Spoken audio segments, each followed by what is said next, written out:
A paz do Senhor para todos os meus irmãos. Vou estar deixando uma palavra de Deus para o teu coração neste dia, que se encontra lá em Marcos, no capítulo de número 16, e no versículo de número 9.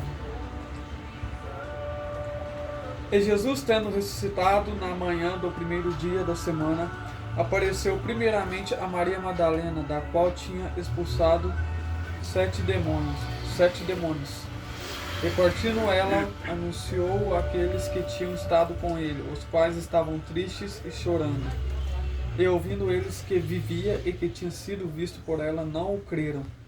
E depois manifestou-se noutra forma de dois deles que iam de caminho para o campo, e indo eles anunciaram aos outros, mas nem ainda eles creram.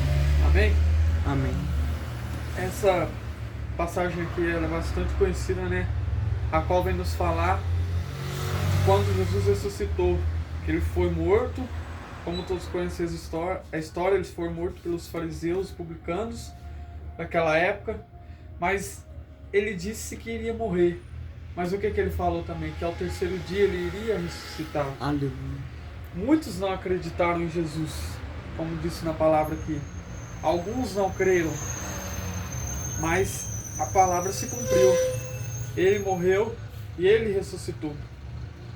Mas antes dele ressuscitar, ele estava preparando os discípulos dele. Porque olha o que nos diz lá no capítulo de número 8 e no versículo de número 34. Versículo de número 35. Porque qualquer um que quiser salvar a sua vida, perdê-la. Mas qualquer que perder a sua vida por amor de mim e do Evangelho, esse a salvará. Jesus ele estava preparando os discípulos dele e aquela multidão antes de partir. O que ele estava falando aqui? Que aquele que perder a sua vida por amor de Cristo, o que é eu perder a minha vida? É eu largar as coisas deste mundo. É eu abandonar tudo. É eu abandonar vícios. É eu abandonar tudo por amor de Cristo. E quem faz isso, ganha a vida eterna. Quem faz isso, ganha não só a vida eterna, mas ganha a presença de Jesus, a presença do Espírito Santo de Deus na vida. E aqui ele estava falando que muitos, aqui na palavra do Senhor diz que muitos não creram que ele ressuscitou, mas ele ressuscitou. E olha o que a palavra do Senhor nos diz no versículo de número 15. E disse-lhe: ides por todo o mundo, pregai o evangelho a toda criatura. Quem crer e for batizado será salvo, mas quem não crer será condenado.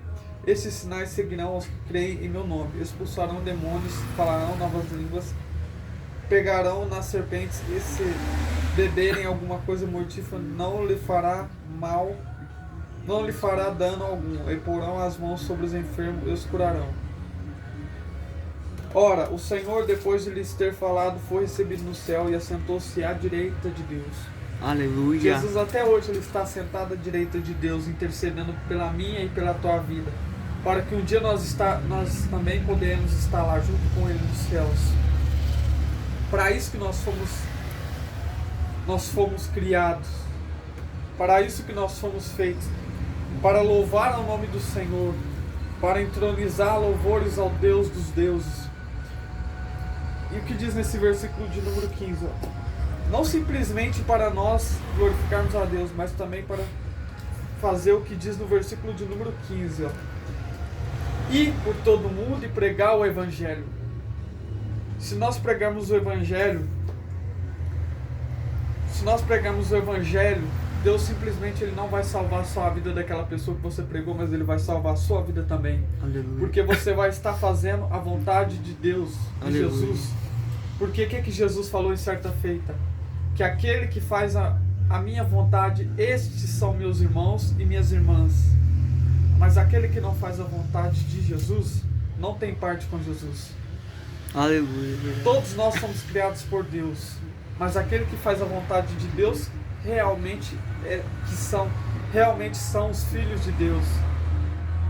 E eu creio, eu acredito que todos que vão ver essa mensagem fazem a vontade de Deus. Mesmo que você esteja afastado da igreja, você faz a vontade de Deus. Quando você ajuda o seu próximo, você está fazendo a vontade de Deus. Quando você visita os enfermos, você está fazendo a vontade de Deus.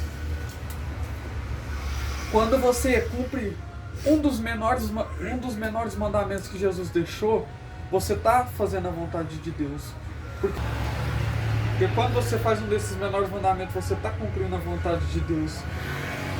E eu não tô querendo dizer que você não precisa ir na igreja. Claro que precisa ir na igreja.